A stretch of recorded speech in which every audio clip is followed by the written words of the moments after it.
चैतन्य महाप्रभु नृत्य किया करते थे रथ यात्रा में। नाचते नाचते चैतन्य महाप्रभु के भावावेश के कारण दांत टकराने लगते थे, कांपने लगते थे। चैतन्य महाप्रभु के जो रोम थे, भावावेश में इन पोर्स से खून निकल रहा होता था। मतलब पूरे शरीर पे हमारे पोर्स होते हैं, हर पोर्स में से क्या निकल रहा है? चैतन्य महाप्रभु के खून निकल रहा है। कभी कभी नृत्य करते करते 14 फुट के हो जाते थे, सारे शरीर के अंग खुल जाते थे, और कभी कभी कद्दू के समान छोटे हो जाते थे। बार बार जग्गा जग्गा जग्गा कह के बेहोश होते थे, फिर उठते थे, फिर जग्गा जग्गा जग्गा कह के बेहोश होते थे, लेकिन जगन्नाथ नहीं बोल पा रहे थे। आंखों से आंसू ऐसे निकल रहे थे जैसे पिचकारी निकल रही हो।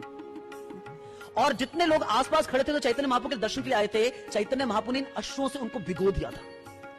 मतलब जो ड्राई लैंड था अब वो दलदली कीचड़ वाला हो गया था। कैसे? चैतन्य महाप्रभु के अश्रुओं से।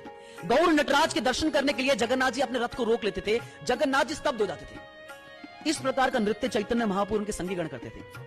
कभी कभी चैतन्य महाप्रभु जगन्नाथ जी का टेस्ट लेते थे। कैसे टेस्ट लेते थे? आगे से गायब हो जाते थे, जानबूझ के गायब हो जाते थे कि देखते हैं आगे बढ़ेंगे नहीं बढ़ेंगे, लेकिन जगन्नाथ 1 इंच भी नहीं हिलते थे। हाथी घोड़े सैनिक खींच रहे हैं, फिर बीच में चैतन्य महाप्रभु आगे आते थे और रस्सी चैतन्य महाप्रभु पकड़ लेते थे।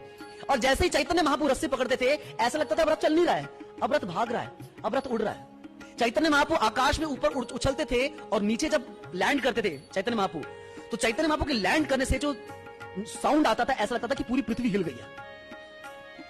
क्योंकि चैतन्य महाप्रभु भी कौन है? वो भी जगन्नाथ है।